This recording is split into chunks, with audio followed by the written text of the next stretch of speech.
RBI ने उम्मीद के मुताबिक रेपो रेट में कोई बदलाव नहीं किया, लेकिन ऐसे कई संकेत जरूर दिए हैं कि लोन दरों में कटौती का सिलसिला अभी थमा नहीं है।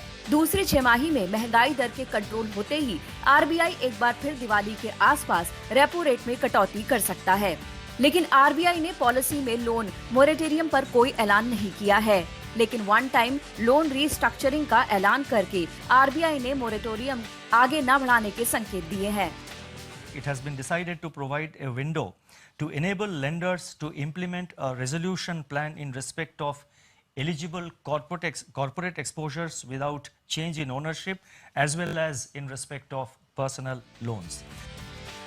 वन टाइम लोन रीस्ट्रक्चरिंग के तहत आरबीआई ने केवल उन्हीं कर्जों को रीस्ट्रक्चर करने की सुविधा दी है जो 31 मार्च 2020 तक स्टैंडर्ड थे, यानी जो इसके बाद बदलाव आए हैं और उन्हें 31 मार्च 2021 तक रीस्ट्रक्चर कराया जा सकेगा। बैंकों को ये सख्त निर्देश दिए गए हैं कि वो कोरोना की वजह से संकट में आई कंपनियों के कर्ज को ही रीस्ट्रक्चर करें।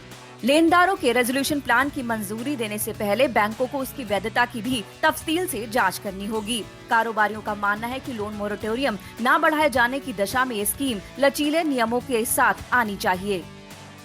इस स्कीम को लागू करने के लिए आरबीआई ने आईसीआईसीआई बैंक के पूर्व सीईओ वी के कामत की अध्यक्षता में एक कमेटी बनाई है। ये जरूरी वित्तीय मापदंडों की सिफारिश आरबीआई से करेगी। इस कमेटी का गठन इसीलिए किया गया क्योंकि 2008 से 2015 तक की रीस्ट्रक्चरिंग के लिए विंडो बनाई गई थी, जिससे कर्ज में फंसे एस्टेट्स की बड़ी संख्या पैदा हो गई।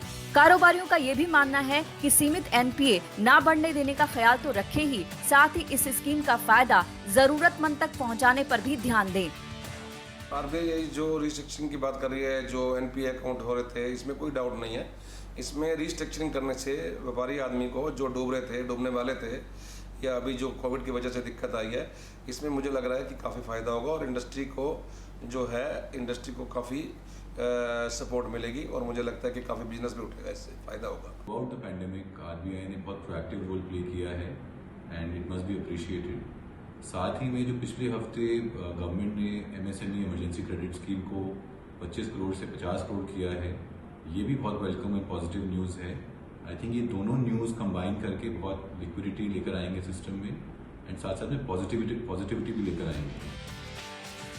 अगर इस साल भारत की अर्थव्यवस्था -4.4% तक सिकुड़ती है तो फिर ग्रॉस एनपीए रेशियो बढ़कर 12.5% हो सकता है। वहीं अर्थव्यवस्था के -8.9% लुढ़कने पर ग्रॉस एनपीए रेशियो बढ़कर 14.7% हो सकता है। ऐसे में लोन रीस्ट्रक्चरिंग पर लिया गया कोई भी लापरवाही भरा कदम अर्थव्यवस्था पर भारी पड़ सकता है। यही वजह है कि आरबीआई इस मुद्दे पर फूंक कर कदम रख रहा है।